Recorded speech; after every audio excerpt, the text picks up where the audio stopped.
Everybody, oh, there we go. Good morning. Good morning and welcome. My name is Richard Milk. I'm the planning officer here at Opportunity Home. And I want to welcome you to Opportunity Home, to Dream Week, to Advancing Equity in the housing system. Before we get started, I want to invite our President and CEO, Ed Hinojosa, to make some opening remarks as well.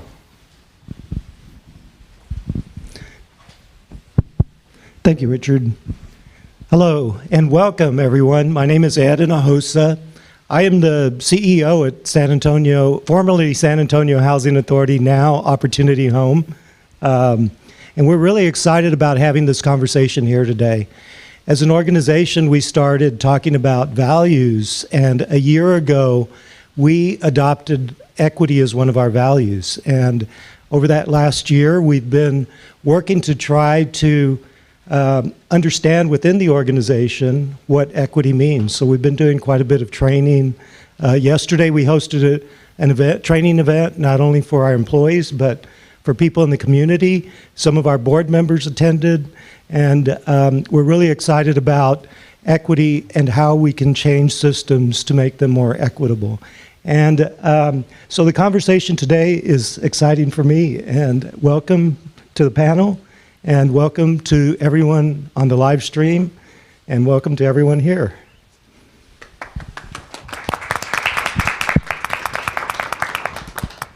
Thank you. I'm going to go ahead and sit down here for the next stage. As Ed mentioned, we are streaming live on YouTube and maybe some other platform, Facebook as well. So I want to welcome those that are participating that way. You will have an opportunity to ask questions as well when we get to that point. And welcome everybody in the room, braving the cold weather this morning to get here. Let's start out by introducing our panel. To my left, starting with Kristen Carrion, is the Director of Operations Support at Opportunity Home San Antonio. Kristen is responsible for providing policy analysis, procedure development, customer service, and data quality support for the operational departments. She holds a Bachelor of Arts degree and Master of Arts degree in English with concentrations in professional writing and linguistics.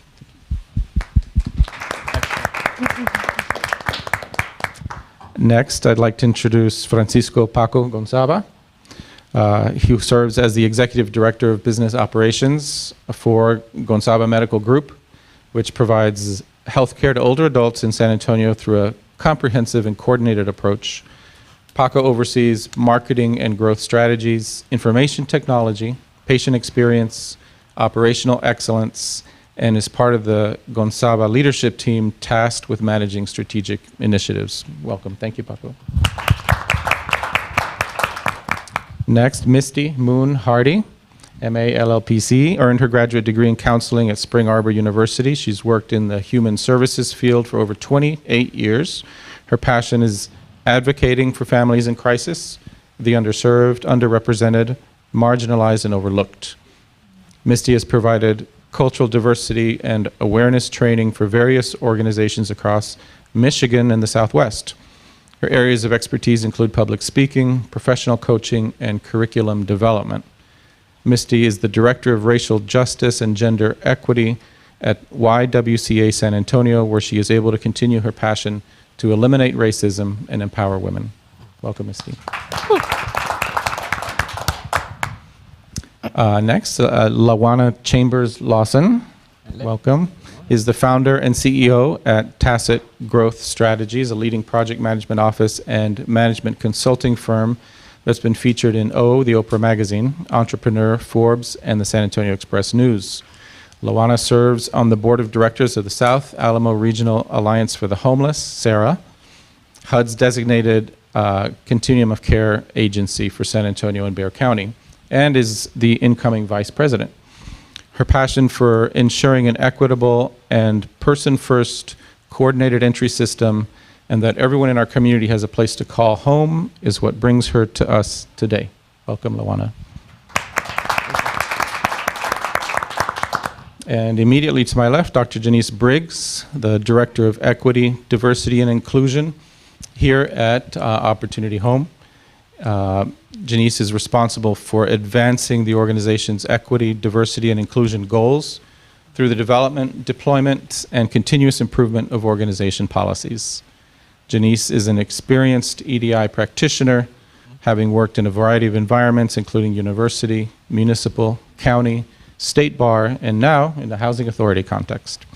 She holds a Bachelor of Arts degree in Mass Communication, a Master's in Public Administration, and a Doctorate in Educational Leadership and Policy Analysis. Welcome, Janice. All right. So I want to thank you all, panelists, for being here this morning. As y'all can tell from the bios, we have a really wide variety, a wealth of experience, housing, health, advocacy, social service, all coming to bear in today's topic of equity. And so right off the bat, that's one of the key takeaways for the day, right? And we haven't even started yet, but one key takeaway is that equity is overarching, right? It's a big picture. It touches on all sectors. It's across organizations. It's across systems. And addressing equity is probably going to take some kind of collaboration across all these systems and organizations. So we'll explore that idea today. Other ideas I hope we explore as well include how we think about equity, right? How we talk about equity, the language we use, the narratives, how we collaborate to address equity challenges. And then how do we leverage the resources that we have, right? We do a lot more together than apart. How do we leverage those resources to address the common issues that we all face? So let's explore those ideas. I invite all of y'all in the room and online to explore with us. The format for today is very simple. I'm going to have some questions. We're going to talk for a few minutes. And then at 10:30 or so, I'm going to open the floor to questions from the audience and questions from the World Wide Web, or whatever it's called now. All right, so let's get started. Starting at the beginning, what are we talking about? What is equity? What is diversity? What is inclusion? How do you define EDI? And we'll start with whoever wants to start. Well, I can go ahead and start. I think diversity and inclusion, we're talking about the intersectionality of identities. We want to ensure that we're addressing any individualized needs for our community. And especially within housing, it's important that when we're talking about equity, we go beyond equality. I think you hear a lot about equality within the housing industry because of the Fair Housing Law and equal access rule, but where equity goes beyond equality is in how we discuss the journey to the end goal, which is housing stability. So, I think there's often a concern with equity in that it might be moving the goalposts, but it's not it's not actually moving the goalposts. It's keeping those goalposts there, but just I guess addressing the fact that individuals are starting at different points in that journey, and trying to uplift them, and meet their needs, meet the mitigating circumstances around their lives, the different socioeconomic factors that they each deal with, and trying to get them to that goalpost. When I think about diversity, equity, I don't think my mic is on, but I'm pretty much a loud mouth, so you guys are okay hearing me? All right. When I think about diversity, equity, and inclusion, like most often people take pieces and parts that they are comfortable with, or their organization or their system is comfortable with addressing. So they piecemeal something that is actually multifaceted. So when you think about diversity, equity, inclusion, all that means is seeing the person in front of you in their totality, all right? Not pieces and parts that you're comfortable with, but in everything that they are. And in that way, allowing them to lead you to understanding how you can help them. it switches it's a power differential when you think about it. It's allowing you to walk alongside someone and be led versus organizations and systems leading the way or coming up with ideas and solutions, often overswinging pendulums, right? Overcompensating, when all we need to do is really involve the people that are facing the oppression that we are trying or striving to alleviate and or address. And so diversity, equity, and inclusion for me simply means get a bigger table, invite the people that matter to the table, and allow them to lead whatever initiative it is that that directly affects them. It takes into account everything, every piece of them, their culture, their race, their gender, but not sectioning those off and giving one priority over the other, but saying as a whole individual, how can we assist you? Please lead me in that assistance. And so that's what I think of when I hear diversity, equity, and inclusion, as it relates to any sector, housing, health, wage equity, whatever it can be. Great, thank you, Misty. Well said. I don't think my mic is on either, so it'll warm up. So, well, with EDI, I mean, you're talking about housing and healthcare. They intersect, right? So, housing is a social determinant of health, right? It impacts health. We have a lot of patients at Gonzaga Medical Group that have housing insecurities, and you know, it's hard to engage our patients in their health care. That's what we try to do when they're stressed out about their living situation, right? And there's depression. And how do we expect our patients to take medication when they're, they have housing insecurities, or they're disadvantaged, or they don't have a refrigerator to keep their diabetic medication?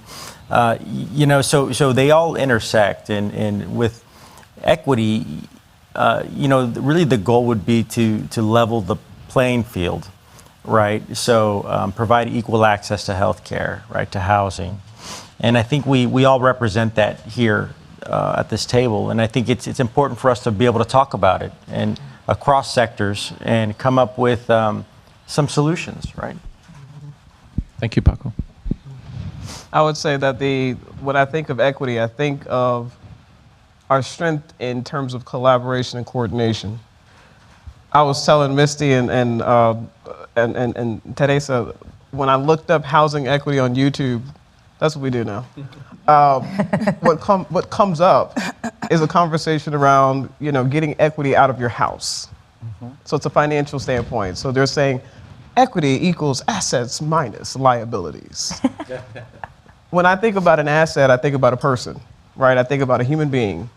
What do you own as a person? You own your story. Mm-hmm. You own your dignity. Mm-hmm. You own your value. You own your solution. And so when I come and I talk to different, the clients and different organizations that we consult with at my company, that's where I start. I start from that lens, because to me, if we can't start from that place, then we're not being genuine about what we're really trying to see here. If I can't involve the program participant, the resident, in the planning for my grants, then whatever is awarded and whatever comes down and whatever projects then come from that award already displace those people. Mm-hmm. We're already saying that your voice has not been counted and you're not valuable in this process. So when I think about equity, that's really where I come from. I come from a standpoint of looking at people as valuable assets to us providing a support or a service that will ultimately be sustainable because it involved the right stakeholders in the beginning, mm-hmm. at its inception. So that's what I think about when I think about equity. Now, diversity and inclusion, now you're starting to talk about sort of who's in the room. Always think about who's been invited. Who have we defined as valuable? And unfortunately, a lot of times, we look at in a lot of our spaces, especially here locally, we'll see the same, 5 or 10 people that are invited to everything. And the assumption is because they've got power, they've got something that they can leverage. But you don't know who you're talking to. And I know I was talking to Ms. Green about this at the National Association of Women Business Owners. When we talked about diversity in that context and we talked about inclusion, I told her, you know, especially for, you know, African American people in general, I feel like every time someone talks to me, they talk to me like I'm a consumer. Like there's something that they have that I need. And it's never the other way around, right? It's never the assumption that, oh yeah, she has something to offer. It's always the, oh, you have, I know you need me for something. That is the problem. Who is defined as valuable? And why can't I be valuable because I'm not a multimillionaire yet? That's what we're talking about, right? It's that, so it's okay, cool, I'm in the room, but in what capacity am I participating, you know? Am I coming one time? Am I coming multiple times? Am I being compensated? Is there any type of consideration? Because the compensation, we always think that people just want you to give them money, but we're not thinking consideration is not always money. It could be an in-kind service. It could be you simply saying, you know what, I'm gonna vouch for you. I see you, I know that you're excellent at what you do. I'm gonna send an email introduction and I want you to meet this person. When we do that to our residents, even at Sarah, I mean, we're not an actual service provider. You know, we're there for technical assistance. When I see someone, just like we did the pit count the other day, when I talk to these men and women on the streets, I'm looking at them and I'm saying, hey, are you familiar with our access points for coordinated entry? Can I get you on the phone with somebody? I've got a hotline number you can call right now.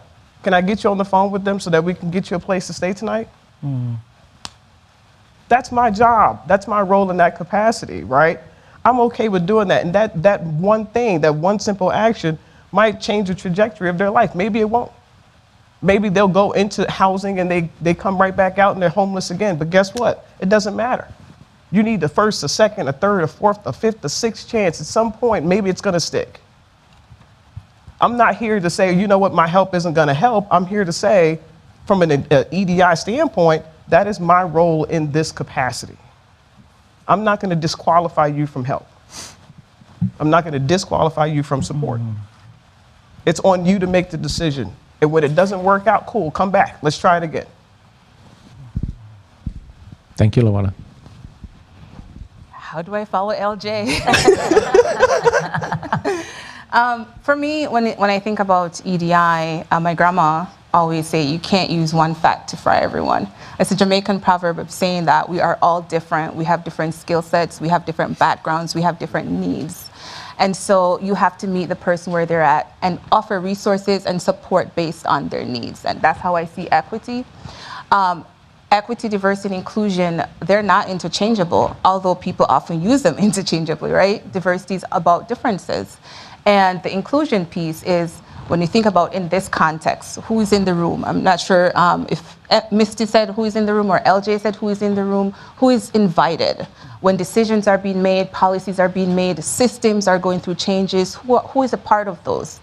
Do we have the people who are accessing our services as part from the get-go? Not when, oh, we've passed this resolution or we've made this decision, now, you know, this is going to impact you. But we have thought about them proactively to say, okay, we're going to make this change, but we want who's going to be impacted, who's going to benefit, who's not. And so that's how I see EDI. I think Paco talked about that collaborative, coordinated effort. Housing, we can't do this work by ourselves. We're in this larger ecosystem, and I think Ed talked about how do we make systemic changes.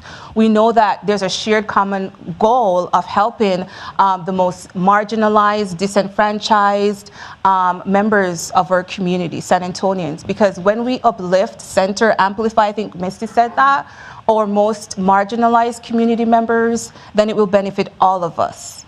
So that's how I approach EDI work. Thank you, Janice. This is fantastic. So y'all put a lot of stuff on the table here. And so we may have to stay till later to work through all of it. So we heard about participation. We heard who's valuable, who's recognized as valuable. We heard about power dynamics, systems, collaboration.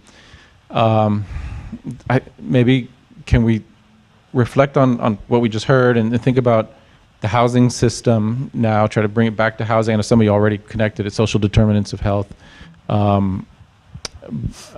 how does equity why is equity important in the context specifically of the housing needs in San Antonio? Misty? I'll go. Well, when we look at the system, right, when we think of housing, just simply, right, because we can all get caught up in like all of these academic terminologies and formulas and things like that, right, because that's what we do, right, degreed people sit around and we make things fancier than what they need to be, right? Okay, let's just very simply put it like this. If you're a woman in San Antonio and you need housing, one thing you can count on is that you are not being paid an equitable wage. So when we think about that in relationship to housing and even into accessing medical care or whatever it is, when you're talking about leveling a playing field, out the gate, simply because of your gender and your race, you're not going to be paid your worth. Now, how does that translate to access to basic human needs, i.e. housing? Because see, if you can't afford housing and you have children or an extended family or just yourself, everything else takes second, third, and fourth place in your life. I'll put it in this perspective. Most women, okay, and that's not to minimize the men that are in this situation, but right now I want to focus on women. Most women work to pay childcare, to work to pay childcare, to work to pay childcare. Okay? The money that they earn isn't enough to pay for the care that they need to be able to take care of their family. So because that is a fact, that is a basic fact, when you talk about now I have to try and get us a place to stay, find us somewhere and then maintain housing, that right there should be the primary goal of all San Antonians. Because see, once we start paying women what they're worth, we're missing out on $18+ billion that could be coming in to this community alone when women are paid their worth. We wouldn't have an issue with housing. We wouldn't have an issue with health care. We wouldn't have an issue with child care. And the list goes on and on and on. And so for me, that's my starting point. Because too many brown and black women in San Antonio are living hand to mouth with their babies, regardless of why they got there. Because we get caught up on that. Well, they should have been married. Well, you don't know the circumstances. It's easy for you to say what somebody shoulda, coulda, woulda did when you don't walk in their shoes. And I don't care what they should have done. I'm talking about today. What they need to do, what should be happening today and in the future. So when we talk about housing, I start from that point. I start from the fact that we need to address wage inequity in San Antonio and in this nation. And then we can address every other thing. And that may be optimistic and, overly, you know what I mean? But that's my starting place, so. Thank you, Misty. I think just to jump off of that, because when you're talking, about child support, child care, I think about support systems and the communities that a lot of our residents need. So, the Department of Housing and Urban Development has been pushing small area fair market rents, which are focused on providing higher subsidies in certain areas, the higher income level areas, right, where you have those higher rents. But we ran into a lot of challenges with that because what we were finding is, while yes, we want to provide that access for those higher opportunity areas, and I'm putting them in quotations, we also need to recognize that a lot of the support systems that our residents have are in their own communities. Yep. It might be their church, it might be their family. Transportation assistance is a huge thing. Perhaps their jobs are in another part of the city and they may not have transportation assistance from the north side of San Antonio to the south side of San Antonio. Or those who are elderly or disabled need access to their doctors, quick access, or in the medical area. And so we were, it it was interesting taking what was a federally mandated law, right, and trying to individualize that or customize that, I should say, for our people, for our community, so that we can make sure that we can meet the needs of the individual. It's powerful. Thank you, Kristen. Powerful. Ready for, okay, I'll jump in there. Piggybacking, so this is perfect because the pig count was just a couple of days ago, and I'll just share a couple of statistics that I gathered before I participated in the count.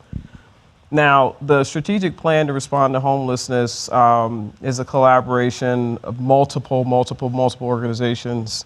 It's a San Antonio and Bexar County strategic plan to respond to homelessness.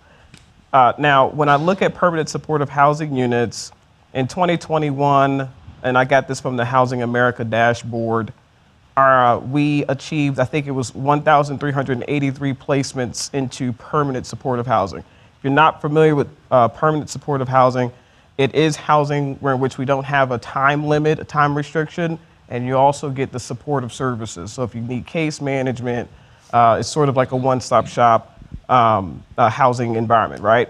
Now, 2022, just this previous year, our goal was 1,500 placements. We overshot it. We had 1,880 placements in San Antonio, Bexar County. Now, if you look at the statistics of unsheltered homelessness, now, one thing too that I love about HUD and our references over at the South Alabama Regional Alliance for the Homeless in terms of defining homelessness, from a school district standpoint, it's the McKinney-Vento Act. Their homeless definition is different from ours. Ours from the standpoint of HUD. I'm not representing HUD. Here we have homeless, which lacks a fixed, regular, and adequate nighttime residence or is fleeing or attempting to flee domestic violence. So then you have the responses. They could be diversion, emergency shelter, day centers, homeless resource hubs, permanent supportive housing, housing by shelter provider, housing vouchers, rapid rehousing, transitional housing, right? So thinking more about what Kristen is saying, which is actually a conversation that I'm having in the context of real estate right now, when you think about the number of people that are allowed to stay in certain residencies, right? So we have people all the time who want to come in, it's 5 people, little kids, teenagers, parent, right? Can we stay in a 1-bedroom? Federally, no, right? But from there's a different conversation to be had because, again, when we think about our community and our support systems, when I start to, separate people, now you see wealth destruction again. So we saw with redlining a totally different version of wealth destruction, right?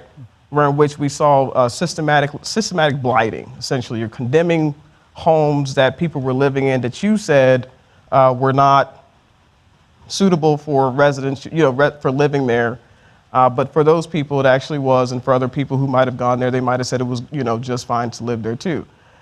Or you just go in and say, you know what, we're not going to lend to this area, we're not going to support this, we don't want any sort of real investment going into these places. So now you're set into the cycle of disinvestment, which is why I've got my San Antonio Secret History book, very good book.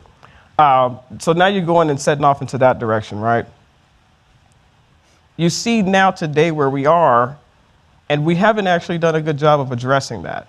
We haven't done a good job of addressing how do you undo the undoing of that redlining, the economic segregation that exists in our city, that was done intentionally. So one thing that Misty said that reminded me of what I wanted to end off with, which is umbrellas don't make rain. Umbrellas don't make it rain, which is a saying that I got from Duke. There was a conversation around housing inequity, housing discrimination, and they were saying that umbrellas don't make it rain from the standpoint of, are our programs actually accomplishing what we set them out to do? Are we actually addressing how we got here, or are we just addressing the symptoms of the cause? And so a lot of the conversation that we're having today, I don't mean to ramble, a lot of the conversation that we're having today is taking me back to that same quote. Thank you, Lamona.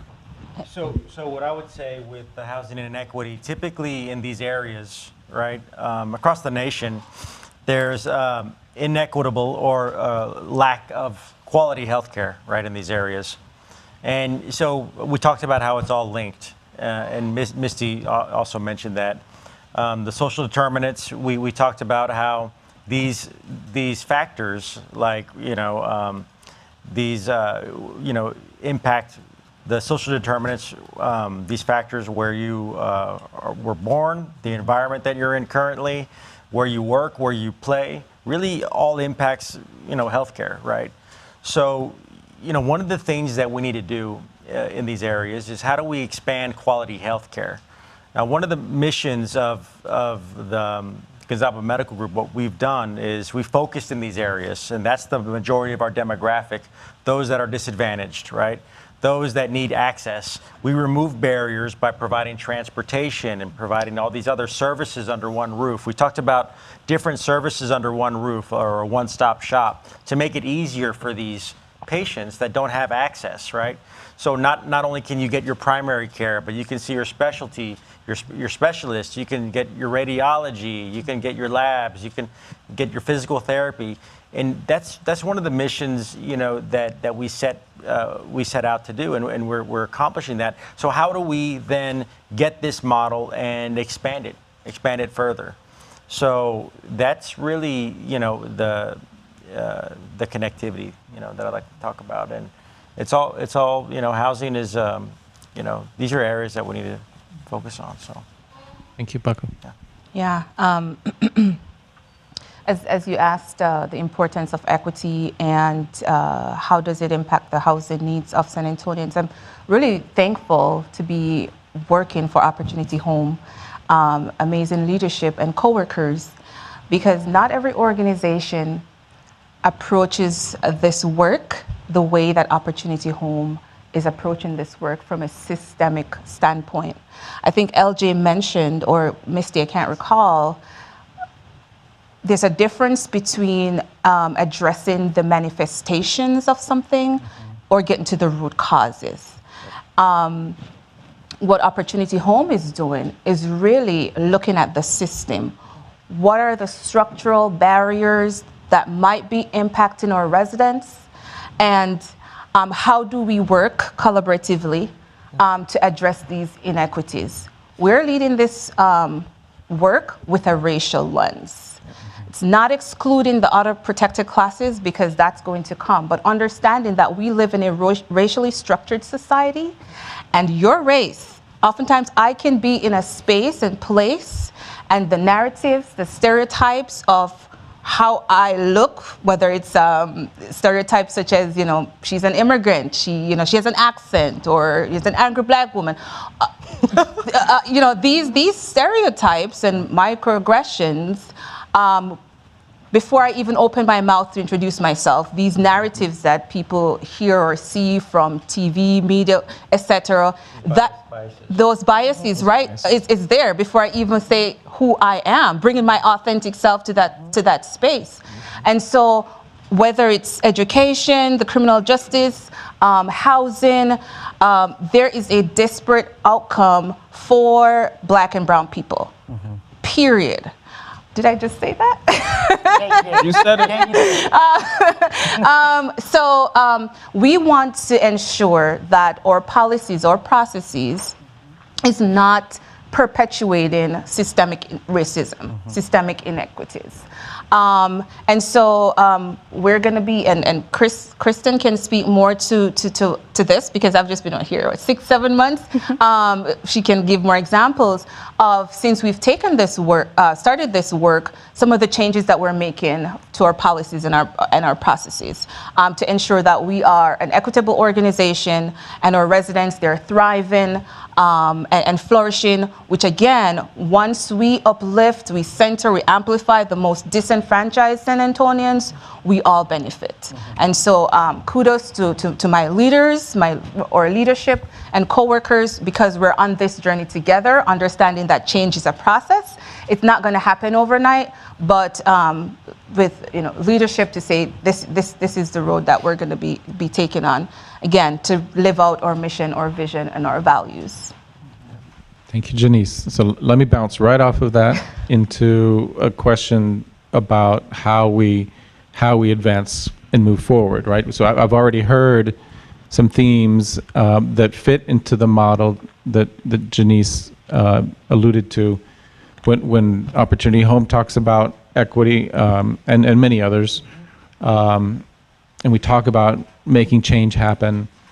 We talk about three strategies, three legs of a stool, right? We talk about changing minds, right? The individual biases that we talked about, changing the narrative, and then changing the rules. So the program rules, laws, regulations, things like that. Changing minds, changing the narrative, changing rules. Does that resonate with y'all's work? Do you see yourself working on any one of those, or two or three, all three of those? Is there a fourth leg that we need to add to the stool based on your experience? How do y'all react to that? Misty? Start off with those three again. It's the mind. Change the mind, change your mind, change the narrative, and change the rules. The rules. Okay. So yes, I think any organization. Well, I would hope. Let me backtrack. I would hope that any organization who is advancing and you guys are saying EDI, I've been saying DEI, they're both the same, I guess, right? Yeah. That is doing that work, then that would be my hope that will be where you would start. However, we know that's not the case, and we know that whenever you make diversity, equity, or inclusion, any one of those, you're going to have a lot of a pushback, and there's going to be resistance to systems changing, right? When I think about changing the mind and changing the narrative, when I look at the women in San Antonio, a lot of people will say women make less. And I am going back to this narrative because, again, I gave y'all a heads up earlier that that's what my passion is. I'm not going to deviate too much because I feel that's at the core of a lot of this stuff, okay? But when you hear people in San Antonio and in the nation talk about why women make less, you'll hear this narrative, well, you know what? Women would make more if they got into the STEM programs. Women would make more if they were more educated. And I say, whoa, partner, look at here. In San Antonio alone, women tend to be more educated than men. In San Antonio alone. I don't know what New York looked like. I don't know what California looked like. I don't even know what Michigan looked like. But in San Antonio, women are more educated. Okay? And when you look at and isolate the STEM courses or occupations, if you will, even in those occupations, they make less. Yep. Here's the crazier thing. When you look at female-dominated occupations, and you have men in those occupations, guess what? Same thing. There's no curveballs here, okay? This is the continuous theme. Women make less. And so when you take that element away, that part of the argument away, that women need to be more educated, and I throw that curveball, and I say, now what? It keeps going back to, I need to change people's minds so that we can change the narrative about the wage gap so that women can make what they're worth, so that we eliminate this intersectionality of need, right? People that say money doesn't make you happy, well, I'm here to tell you, money can take away a whole lot of woes. A whole lot of woes. Okay? Because when you ain't got to worry about storing your insulin or where you're going to lay your head at night or if your shoes fit. Have you ever wore shoes that don't fit? Oh, okay. Okay? Or not had a coat? So these are the things. We need to look at changing those minds. I love that three-pronged stool thing, because then once we change minds, narrative, we get to rules, which is policy change, right? We can then argue, which we should never have to, at the highest level of government and say, this is wrong. It needs immediate change. because you can't keep talking about what people need and you do nothing about it. This, for me, is where everything starts on that stool. Letting people know that women are educated, that's not the problem. Letting people know that we need to listen to women express what they need and how they need what they need. And then we need to change the rules. And that's how we can satisfy and distribute the weight on that three-pronged stool. Oh. Amen. So I'll say that, regarding women, I mean, they make all the healthcare decisions for the family, right? Mm-hmm. So they're really involved in that component there, right? And one thing to consider is, a lot of disadvantaged individuals, they may not know all the choices that they have available to them. Right, so there are some certain insurance plans that have benefits that provide transportation, dental, and a lot of people think because they might have housing inequity or other inequities, right, or food insecurities, that they don't have access to quality care. And I think there needs to be education about that, right, awareness, and it gets to be tricky and complex when you think of Medicare, Part A, Part B, Part C. What does it all mean? And I encounter a lot of patients that aren't familiar with this, and they don't know what choices to make, and they get approached with health insurance agents, and they don't know which way to go, right? And so that there needs to be more of an authority of educating these individuals on choices that are available to them, so that they can take advantage and get the highest quality of care available, right? So, that's, so awareness, education, policy change, right? There needs to be insurance plans that really lower the barriers even further. And I think we can all agree policy change is where we make all the difference, right? Getting more upstream that's where it starts, right? The government. I know a lot of my work is around business community, and so this is the statistic I meant to recite that I did not. Unsheltered homelessness, this was from the year prior for the strategic plan, the Housing America dashboard. Unsheltered homelessness by race and ethnicity, we've got 50% here. We have Latin which is also the Latinx. We have 20% here for Black. And there is a asterisk there for overrepresentation in terms of the homeless population. Same for Austin. I think in Austin it was 40%, if I'm not mistaken. 2% Afro-Latino or Latinx, that's a new category. Afro-Latino is not one that we've seen before. I don't think 2020. So that was a 2% there. Now, Black men between the ages of 25 to 49 recidivate at a higher rate than their counterparts. Black men between the ages of 25 to 49. Say all that to say this, my work centers around ensuring that we get more Black businesses where they need to be so that they can provide those supports to our community. What I see all the time is, we have a lot of support systems that we want to rely upon, but if you don't have a Black-owned business that you can go to, for example, and say, hey, man, I just need you to sponsor this gift card that I want to give out. I want to give them some H-E-B gift cards to help out for Thanksgiving. This woman has 6 kids. I want to be able to help her out a little bit. Do you mind helping me, sponsor some gift cards so that she can go and buy some turkeys, things of that sort?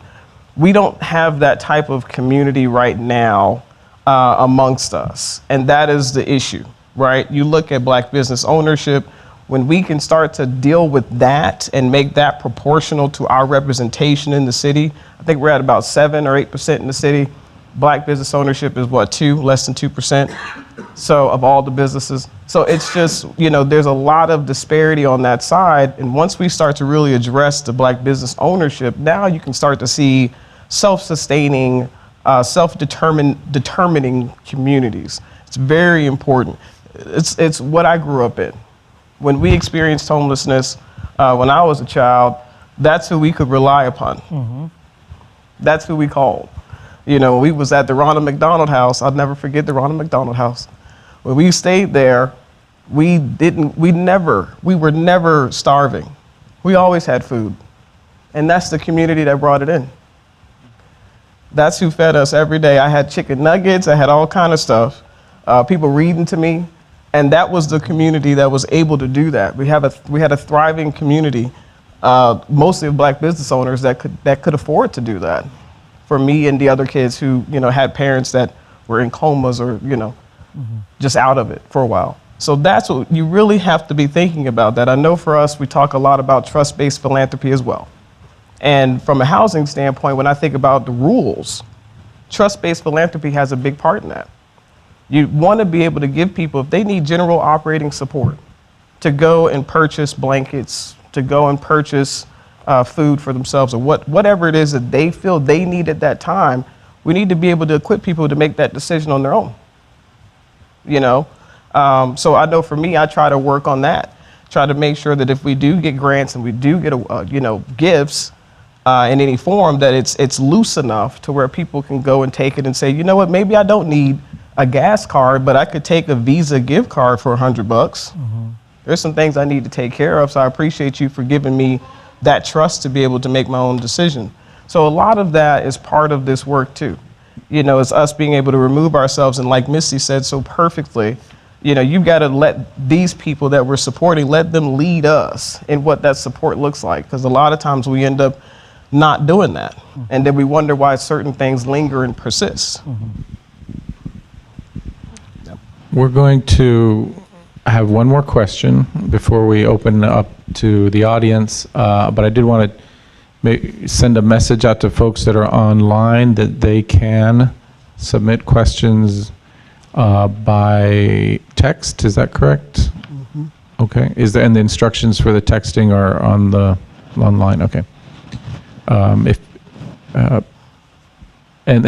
So let's look to the future to wrap this up, right? Where do you see the greatest opportunities to advance equity in San Antonio going forward from today on? What kind of collaboration do you think is necessary to take advantage of those opportunities? Kristen? I know we've talked a lot about root causes and systemic disparities, and that's something that that we definitely took a closer look at just recently in 2021 with regards to our criminal history policy. So our criminal history policy, we have a pretty straightforward guide on how we will deny based off of criminal history offenses for any applicants that that are applying onto our programs. And while while the HUD regulations, the federal regulations specify, specific instances where we must deny, we have some ability to say, we will deny for certain offenses. And during that time, in 2021, I found some research from the Vera Institute, which, if you're not familiar with the Vera Institute, is a organization that's focused on, data analysis and research in order to fight mass incarceration of people of color and over-criminalization of people of color. And they actually put out a guideline on how to update your admission policies so that you don't have that disparate impact and you're not furthering the systemic disparities on people of color.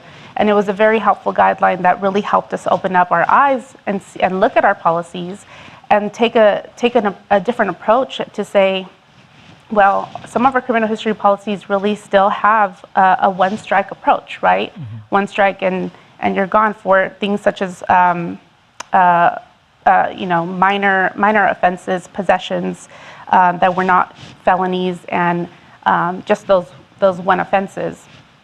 And so it was very helpful to look at that information, to look at, they cite that we have about a 13% population of black males in the country, yet there's 35% of black males that are incarcerated. And just, it's all linked together. There can be that systemic disparity in the justice system that we may not want to further, right? But if we don't provide those protections within our own policies in the housing assistance system, then we're just furthering that systemic disparity as well. So we did, make a lot of changes to our policy at that time, and I think there's more work to be done to continue looking at our policies in that way.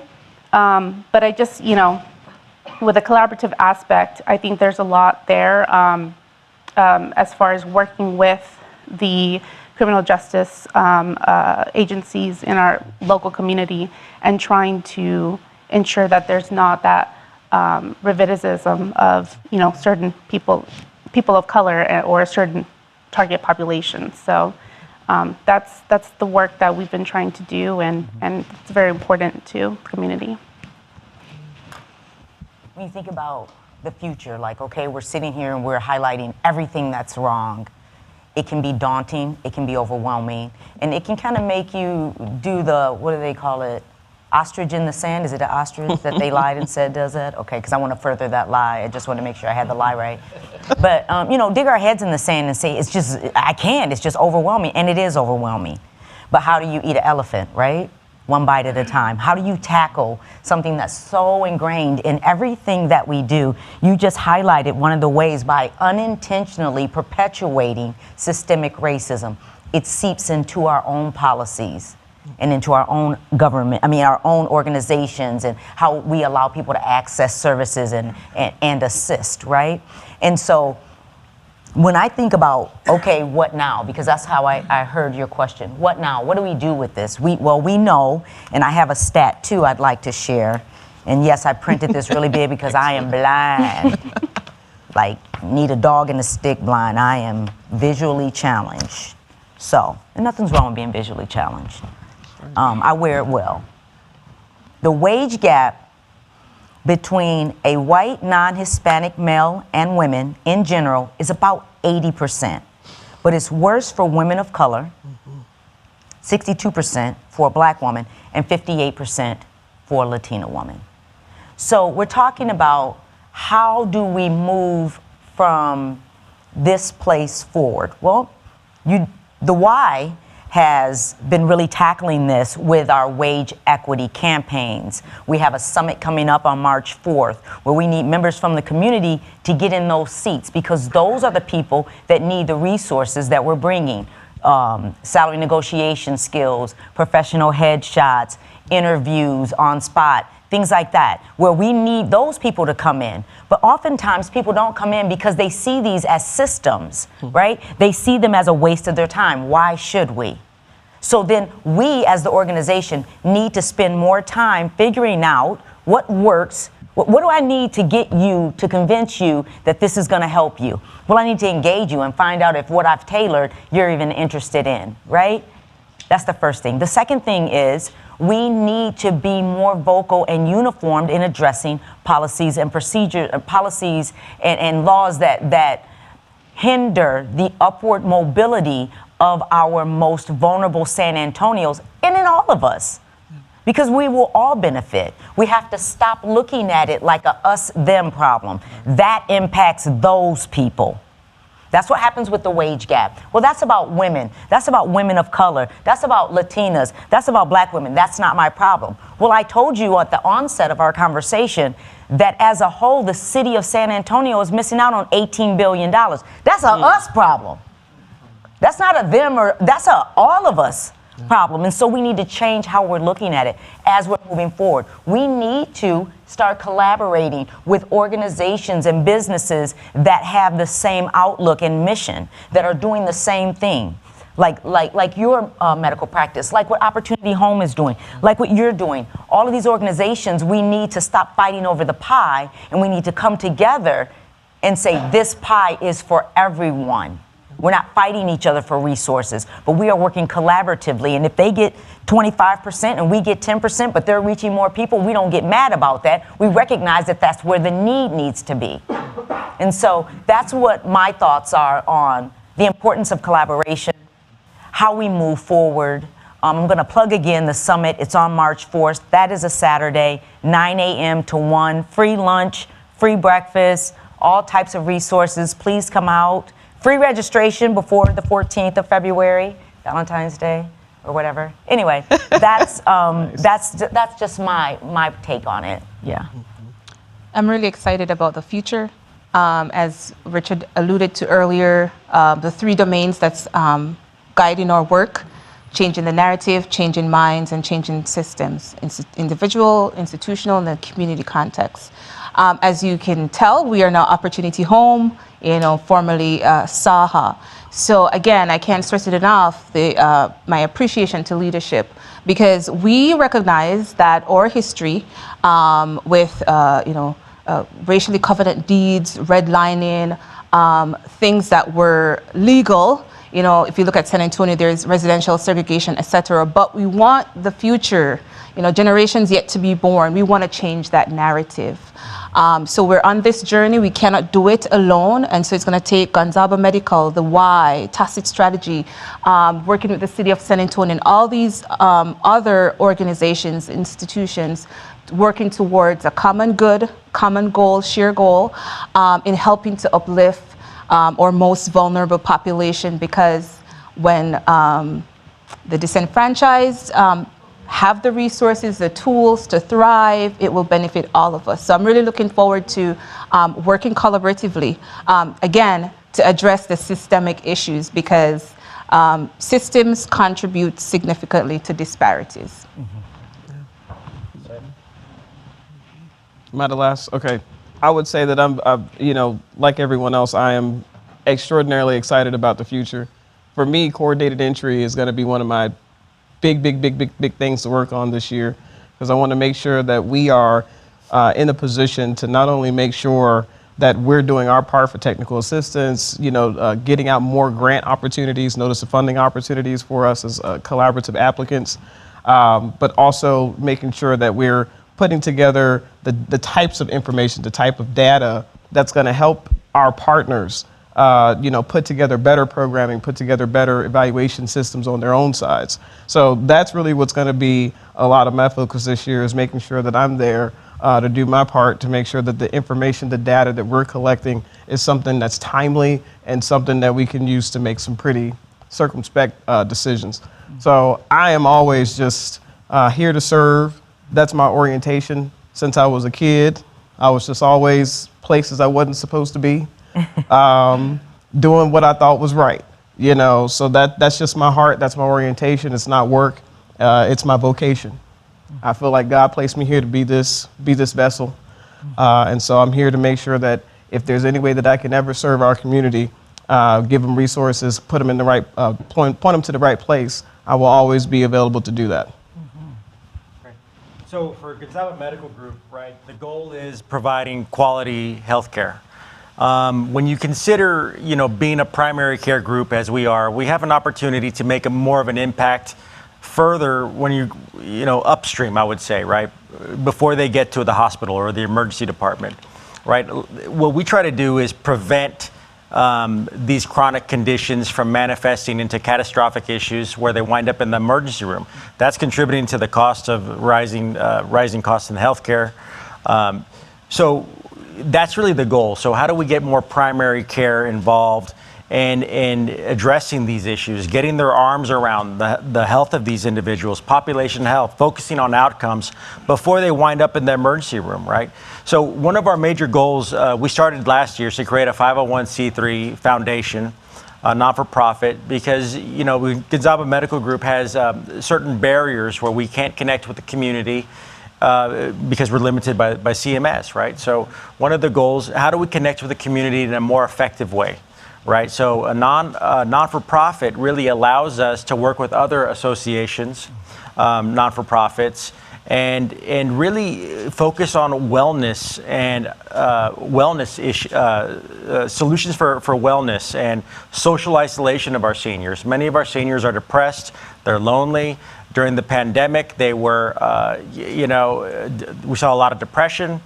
And how do we get together, focus, and help with some of these issues? We started a couple of programs to address these, and we're looking to focus on and create a few more.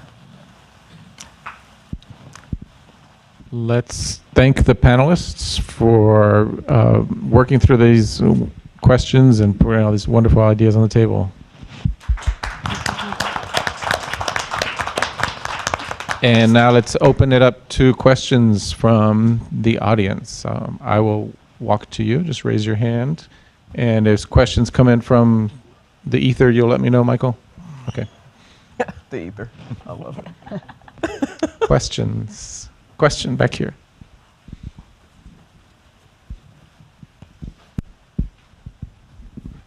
Hi. I'm concerned about the seniors and disabled a lot because I'm disabled and I live in Saha property for over 20 years now. But some of the concerns, like Gonzaba said, wellness, for the seniors and disabled, especially when they live by themselves, because a lot of times you don't know what's going on. And then another thing is I'm concerned with, like, when you get to a certain age, or a senior or disabled, where you can't move around any place where you're living, you're going to start thinking of moving somewhere else if you can under Section 8 or HUD, whichever program you're under, to be able to have the facilities you need, because maybe your apartment cannot be made to have that, like a walk-in shower, or they can't take steps out and other deals, And sometimes some of the concerns might be for some of the seniors and disabled is the cost of moving, because they don't have the extra money for that, or maybe no family, no friends around to even help them.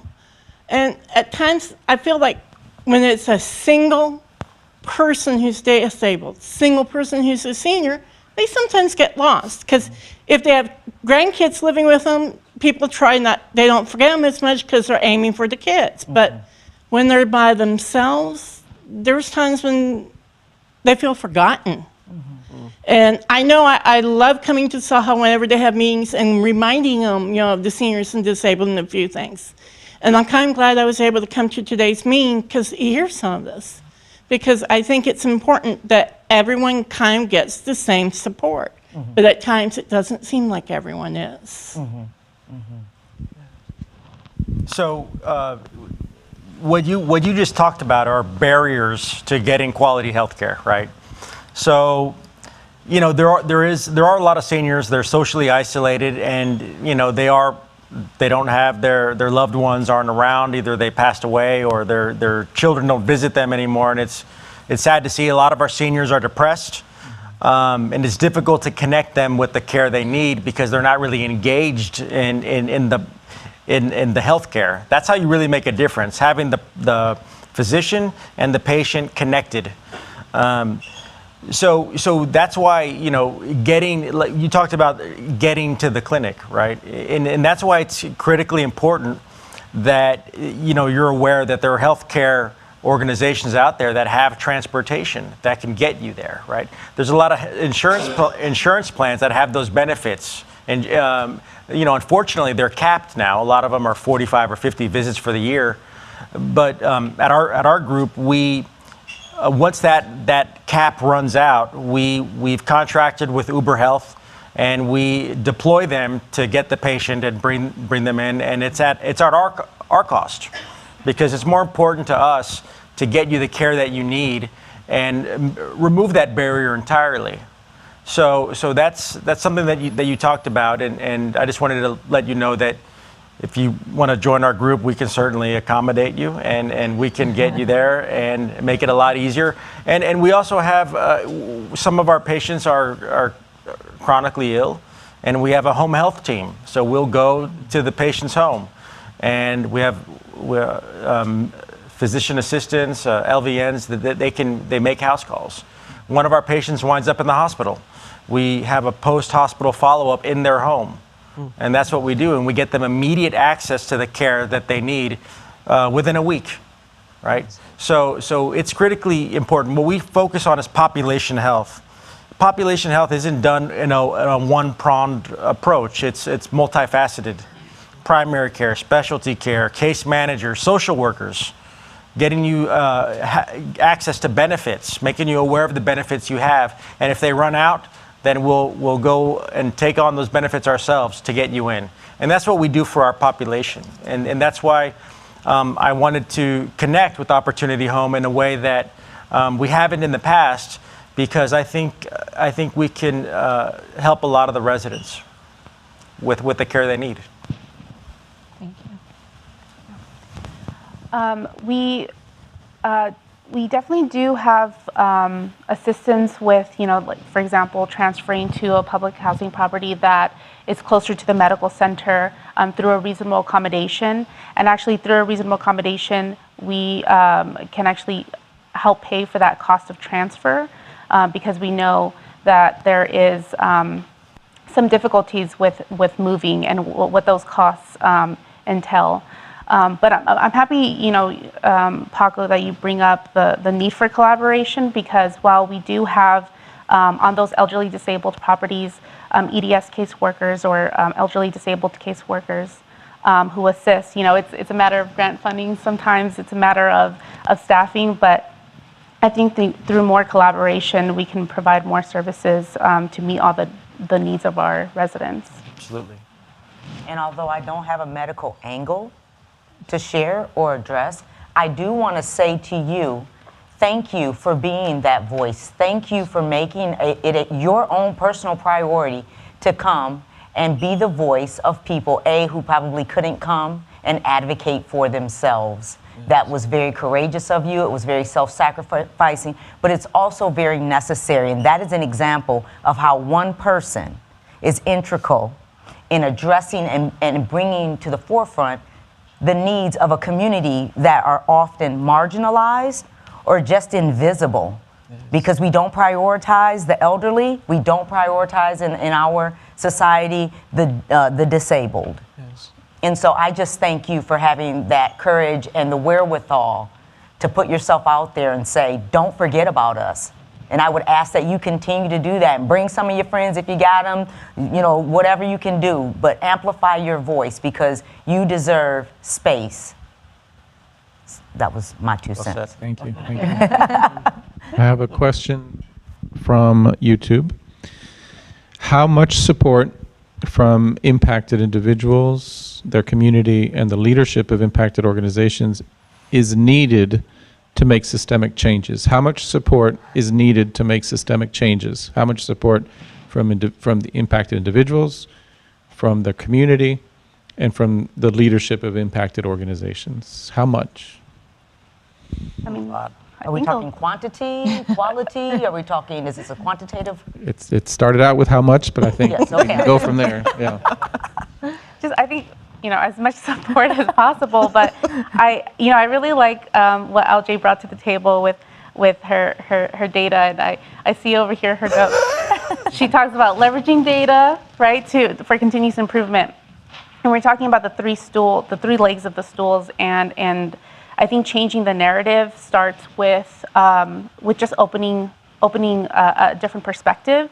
I think data can do a lot of that. I think some of the stories from our residents directly and from our community is really helpful in that. So I think it starts there, just looking at what's things from a different perspective, looking at the data, looking at research, so that you can have a more informed decision-making process for how you want to then begin changing minds or changing rules as well. So I think for us it's been that and that's been the key takeaway for me, is just how can I best show the staff and the people that we work with everything that's in front of us in a way that's digestible, so that they can see what we're where we need to go from here and what the issues are.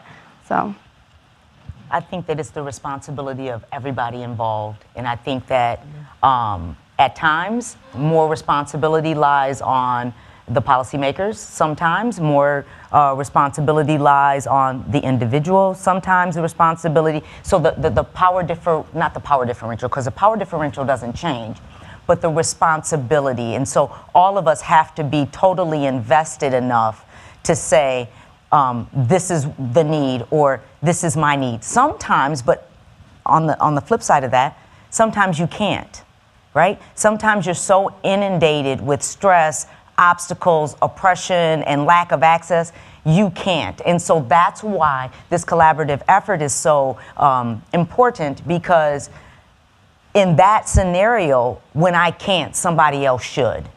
And so that's why I'm saying it is all of our responsibility. At no time in our society should a senior be isolated, or a person with disabilities be isolated, or a mother should be struggling, or anybody. This country has way too many resources for this to be the reality. And so I think that it's a shared responsibility when we talk about how much, how, those quantitative things.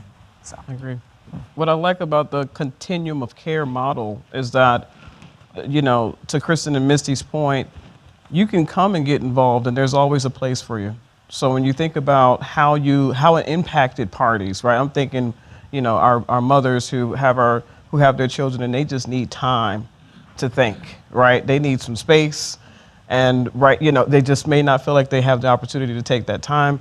What can we do as partners to create opportunities for their kids to go somewhere safely, you know, for maybe an hour or two, just so that mom can get some time to just breathe, you know, have some alone time.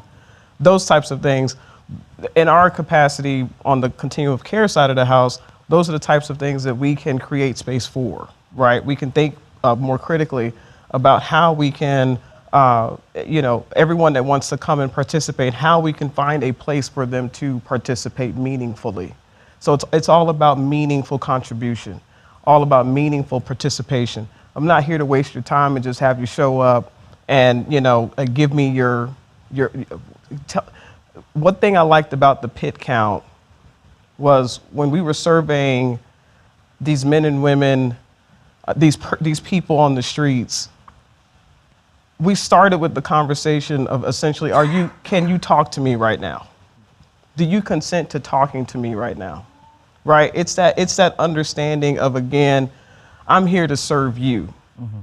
I'm here to serve you. I'm here to have this conversation with you because I want to see how I can bring you into this support system that we have that's available that you may not know exists. But I need you to consent first. Just starting there. So, you know, yes, from a qualitative and quantitative standpoint, I like the COC model because it gives us an opportunity, a very meaningful way of plugging people into where they want to be, where we know we can, you know, really take account of what it is that they're sharing and contributing, but then also where they want to be. So no one should disqualify themselves from getting involved in their communities' housing policies, service provision. They should not disqualify themselves. Make sure that you know that you have a voice and you have a space and a place. Yeah, I mean, I would say we need all the support we can get, right? But it can't be support in isolation. Mm-hmm. It takes the collaboration, the collective, coming together, having ideas. Really, that's when we can, you know, take the support and actually make something of it. Mm-hmm. But they need, you know, people more at the ground level, like us, more connected to give those ideas to help shape what the future would be. So.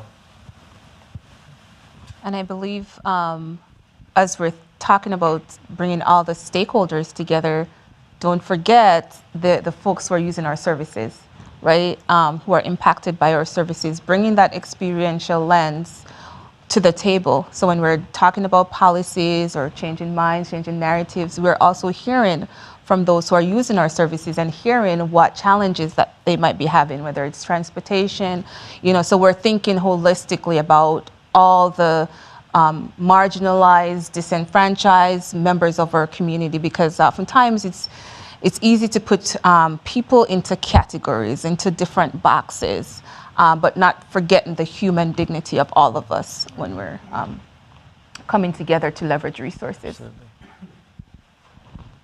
I have, before I read another question from the ether, I wanted to give the room another chance. Anybody else here that has a question for the panel? Hi. So I've been listening to everything obviously today, and I see that it's quite a task that each of you are taking on. What do you see as your next steps to the collaboration and being able to come together to really see that impact? Like maybe we come back in a year and talk again and say, okay, you know, we talked about this last year. We started the collaboration. Here we are today. How are you going to measure that impact, and where do you see your next steps? I'd like to hear from each of you if I can.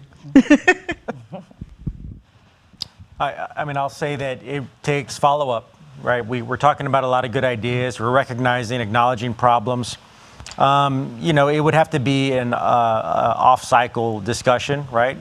Probably not in front of a bunch of cameras and live streaming. and then come with some actual action items, right? Put some timelines to it, look at the scope of each item, see the feasibility of it, see what we can do ourselves, see where we can identify support, and that's where it starts, and then frequent follow-ups, right? And then hopefully we could come back in a year and talk about what we did and what we accomplished, what's underway, right? What? Oh, Jimmy? No, they can go ahead. Sure? Yeah. Because I was gonna talk about us. Oh yeah, I was gonna say, Okay. yeah, you can go ahead and You talk want me about to? us, All yeah. right. Okay. I can say that, Opportunity Home has been intentional about their efforts in looking, assessing, and restructuring access through the racial justice lens. They have reached out, we have partnered.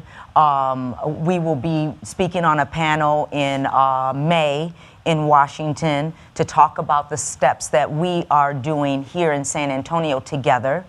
This is not a one stop, we're gonna talk about it, we're gonna have coffee, we're gonna do a panel, and then we're gonna walk away. No, we have committed to supporting each other, working together, us looking to their area of expertise, i.e. housing and access, them looking to the YWCA for our expertise, racial justice training, racial equity, gender equity, and then how can we work together to infuse, this service delivery to make sure that our clients, constituents, that we are impacting grassroots levels for change. We're not just talking about it, but that we're doing something about it. The YWCA has a new training that we are rolling out called Soul Sanar, which is soul, the word S-O-U-L, and then sanar, which is the Spanish word for healing. And so it's a play on the Black and Brown community, and we'll have a racial justice training around Black and Brown issues, tensions, and how we can heal both of those communities. And so we are collaboratively looking at our unique community, the needs therein, and then what are we rolling out to address those needs, to reduce oppression, reduce barriers, and uplift all San Antonians, regardless of their racial identity. And so that's what we're doing. We're being very intentional. This is not next year if we come back, I'm gonna have a list of stuff we've done. Hold me to it. Hold me to it. All right. Yeah, we, I mentioned that the criminal history policy was just a single step, and there's more work to be done even there. But I know we're having a lot of conversations regarding, partnering with individuals that can help with, re-entry into the housing system after incarceration. And I know I'm going to be connecting with Misty about the WCA and how she can assist with some of our VAWA victims that are on housing. So there's a lot to be done at a high level like that, and even at a in the weeds level. We're looking at our communication methods, even. How do we communicate with our applicants on the waiting list and through the eligibility process? We have to take into account that it's not a one-size-fits-all for them. So, for our elderly folks, they may prefer mail, but we have to acknowledge that our homeless community, they don't have a permanent address. And so how do we make sure that we're communicating with them in a way that fits their needs? Mm-hmm. So there's a lot of work to be done. And, we have a long list, to-do list, but it's exciting. Okay, so I have a compass, which is my strategic plan. So everything that I talked about today is actually documented. If I don't get it done, I'll be in trouble. So I'll let you know next year. Now for the company, for Tacit Growth Strategies, we mentor and invest in businesses every year. We have done so since 2018. Our goal this year is to mentor 3 businesses over at least a 6-month period and then invest or get those businesses, services, or goods procured, at least 3 this year. That's our goal for this year.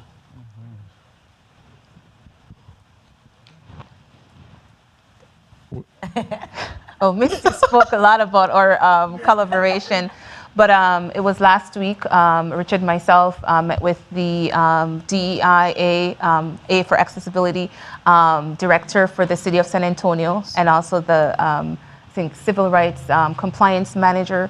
So we're really being deliberate and intentional in finding partners in the community with a shared vision, and then find out how can we then leverage resources. So we're going to be having a lot of regular meetings, and then hopefully I'll have a lot of goals and targets and the timeline that Paco talked about to share with the community. But that's good. It's going to take all of us leveraging our resources, working together towards a shared common goal. We have a question about a very specific issue. Some residents of Opportunity Home have mental issues and have been through a lot. What can be done to improve mental services? And maybe we can address that question through the big picture sort of systems opportunities that we've been talking about. Yeah, when you consider the healthcare, it's not just care, physical care. You have to address the mental component, obviously, right? So it's like I mentioned before, it's difficult to get the care to the individual if there are some, if there are some mental concerns there or behavioral issues. They all impact healthcare as a whole. And it's been predominantly, across healthcare, it's been a service that needs to improve. Right, and that's why we added social workers. It's a new component for us, and we're looking really to be better in that with our patient population. Yes, I think, this is, the resident who spoke today, mentioned wellness checks, and that is a really huge component of how we're trying to ensure that our residents are getting the services they need. But I think it's a challenge because we need to be aware that our property management staff don't necessarily have the training to assist with those who have mental health needs, and so they really need specific caseworkers and those who social services and those connections. And so I know we're making a lot of efforts in building these partnerships so that we can connect individuals to the right people that can help them. But there's a lot of work to be done there, and I think it'll be helpful to hear back and engage with residents on how we can best serve them. I've got a poem, if y'all are ready. Sounds like a good way to take us out. Yeah. Okay, let's go, let's do it. This is from All Along You Were Blooming, Thoughts for Boundless Living. This is a collection of poetry from Morgan Harper Nichols. You are loved even in solitude. You can feel at home in this present moment. Your worries may be obstacles, but they are not unbreakable walls.